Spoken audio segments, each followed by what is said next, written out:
Welcome back to the Atlantic Council live from the IMF World Bank meetings in Marrakesh, Morocco. I'm Josh Lipsky, Senior Director of the Atlantic Council's Geoeconomic Center, and I'm very pleased to welcome Mairead McGuinness, European Commissioner for Financial Services, Financial Stability, and Capital Markets Union. Commissioner, thank you for being with us. Well, I know it's such a busy day. Yeah, but it's busy for everyone, and it's good to stop by because you're well placed. You're in the corridor here, so in the middle of the action. Exactly, yes. Right in the heart of it. Yeah. So I want to jump right into it. Part of your portfolio, digitalization of finance, and so many questions about regulation of crypto assets. MiCA, what the EU is doing from your perspective. Okay, so we started work on this some time back. So our legislation is actually about to become, if you like, green light. So this markets in crypto assets legislation, in one sense we had three choices. We ignored what was happening, so let the Wild West continue. We banned, which we didn't think was realistic, or we regulated, and that's exactly what we've done, because we wanted to make sure that we didn't stifle perhaps innovation that could come of this, but we wanted also not so much even to protect those who might be investing, but that they are aware of it.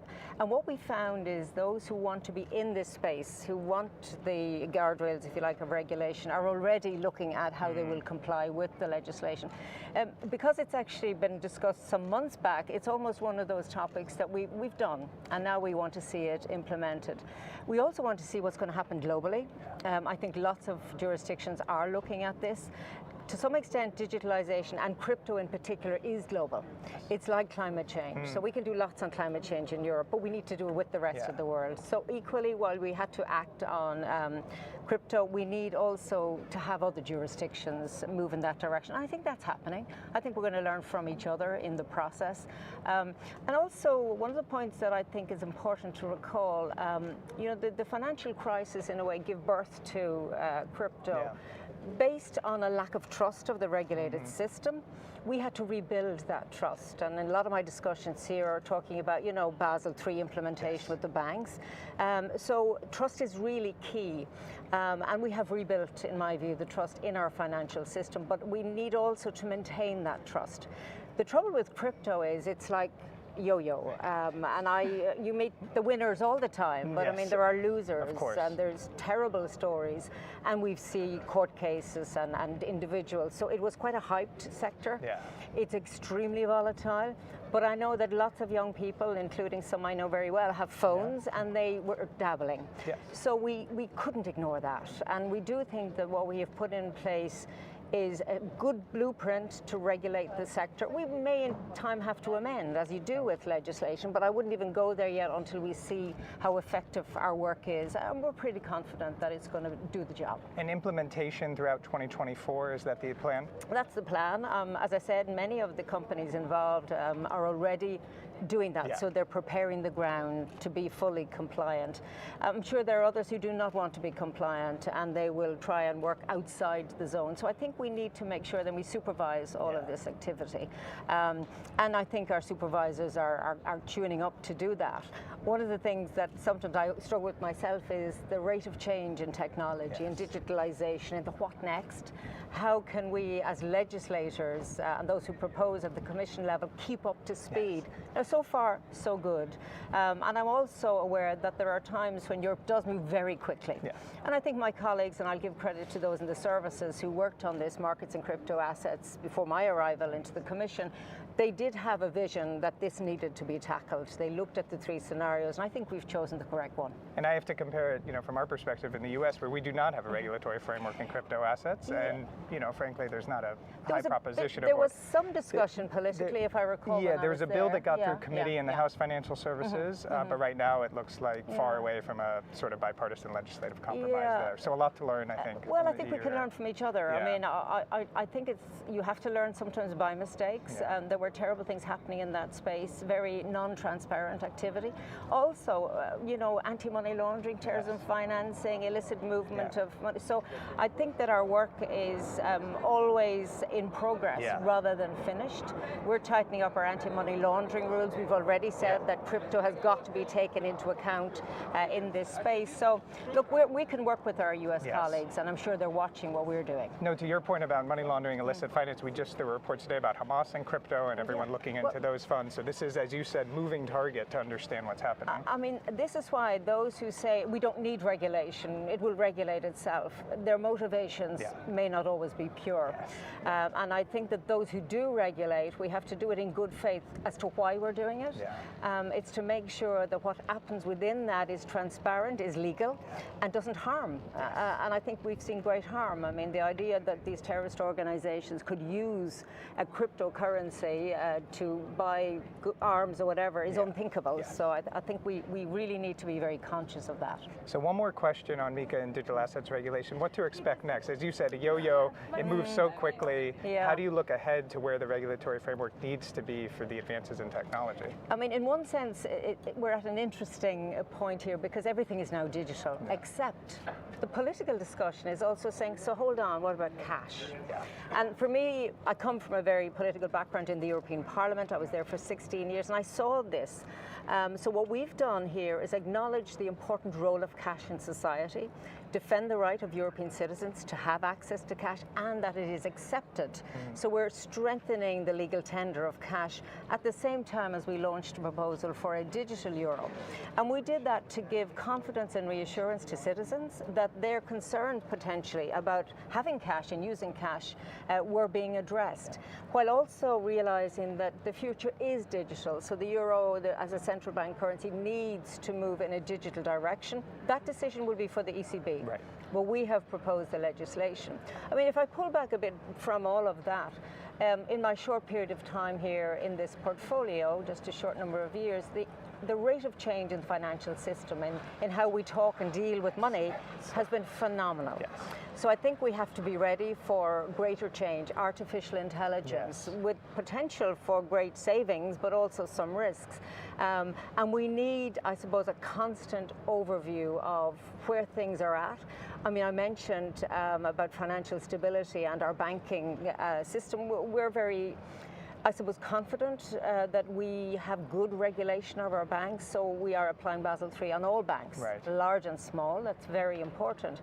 But we're also conscious of a potential spillover from crypto and you know, potential impacts on financial stability.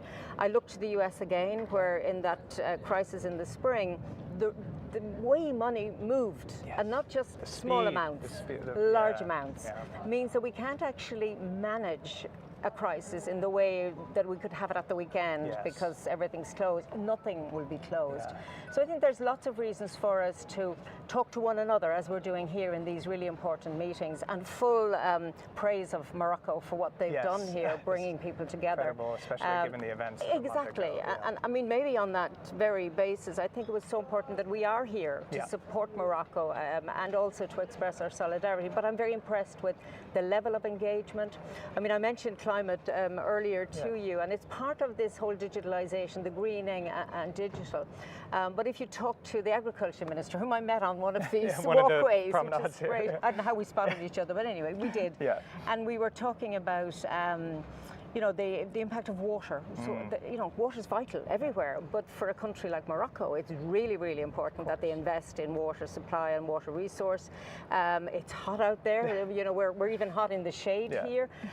So we sense that here people are much more impacted by climate change, global warming. And therefore our ambitions around being climate neutral by 2050, even though they're tall targets, and then we've got to achieve them. So I've been sharing what we're doing on sustainable finance, on our disclosures, both financial and the corporate world, and how Europe, while we have, I suppose, been a bit ahead than other jurisdictions, we want actually others to come with us.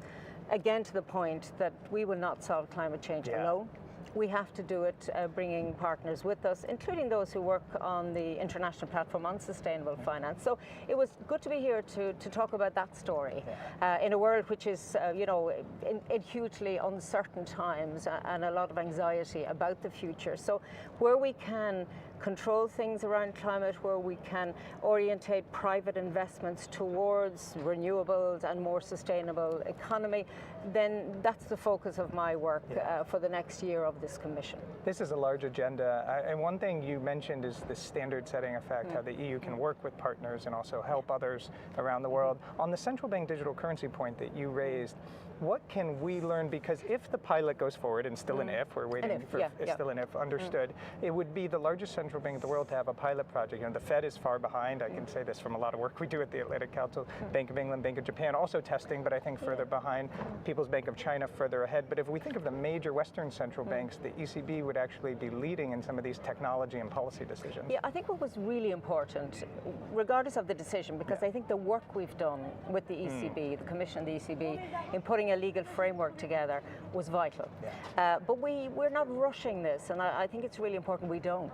So if I can give you the timeline, the proposal is with the European Parliament and the member states. I've said very clearly, look, we're not in a hurry with this because we want very important engagement with the public so they understand why a digital euro is part of the future, and we want to hear why they might have concerns. It's why we also tackle the cash issue at the same time.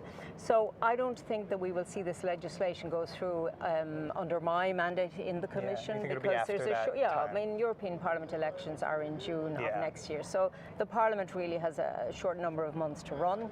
But they will do a lot of the groundwork on it, as will the ministers. And once people have something to talk about concretely, like a proposal that we put out there, we'll have much more focused discussion. So I want it to be more slow rather than a rush.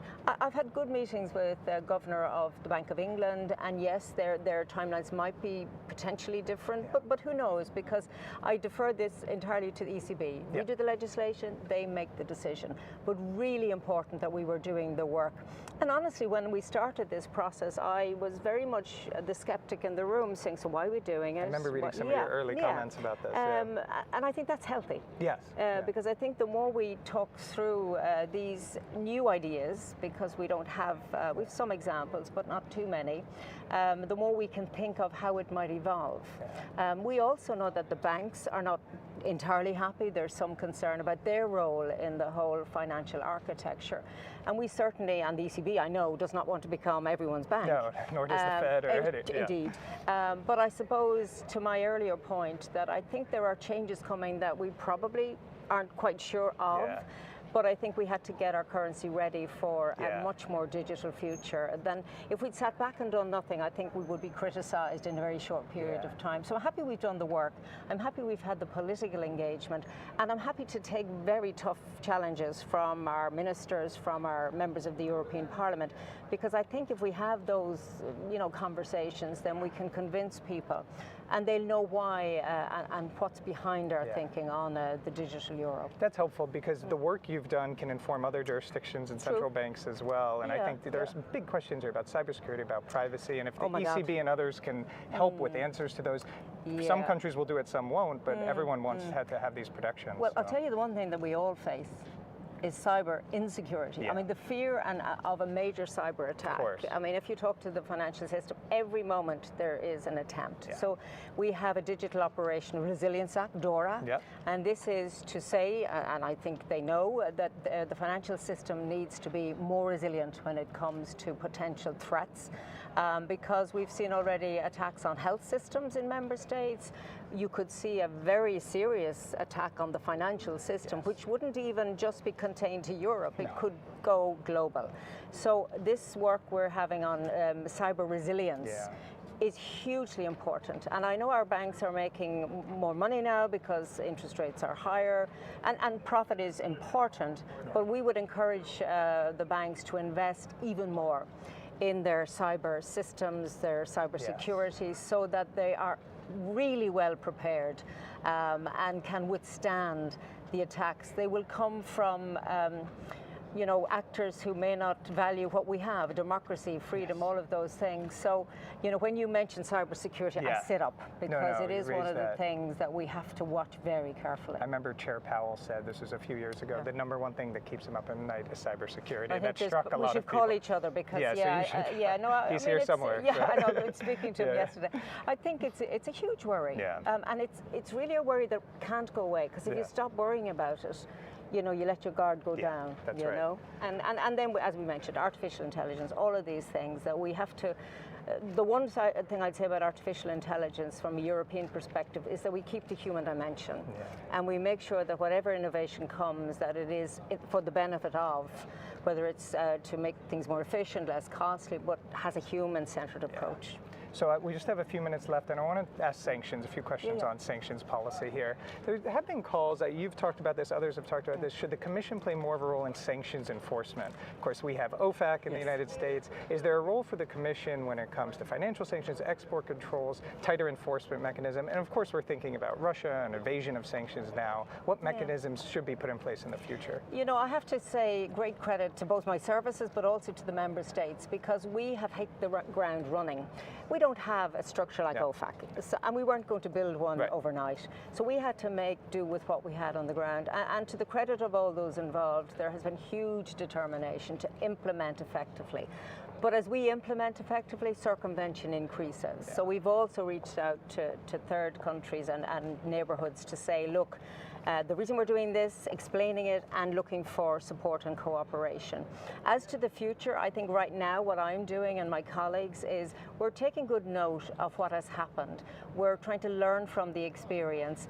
And maybe for one of my notes for the next Commission will be on this very topic of how Europe can strengthen maybe the infrastructure around sanctions by learning what happened during the process. Some member states had already a good experience and a good infrastructure. Others didn't have any. And again, there was an enormous effort made, and those countries were really willing, those member states, to take advice and guidance. And we've been really, you know, constantly answering questions, clarifying points, because when you sanction to the extent we've done, questions inevitably arise. So I think it's one that there's an open thinking, an open process on. We can look at what the US has, and we can always see, is there a way for Europe to develop something that would work in the European context? And we, as you said, this takes a long time. We built this up over decades in the US. I remember post-September 11th, OFAC looked very different than it does now. This doesn't happen overnight. But in the interim, sanctions evasion's happening while there may be infrastructure built over long term. So what can be done to tighten some of the screws, member states, idea of secondary sanctions, ideas to close some of the gaps? Well, first of all, it's about data and information sharing. It's about intelligence. It's about eyes and ears. It's not rocket science, but it is about tracking and tracing. So we can tell from customs data that we have their unusual trade patterns, some internally, some externally, some circular movement, and even, you know, of military goods, not just dual use that you'd wonder, could this be used on the battlefield?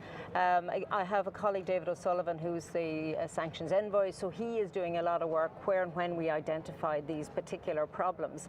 But I think, you know, there will be a constant effort made by Russia with some of its friends globally to circumvent. So our work will not cease.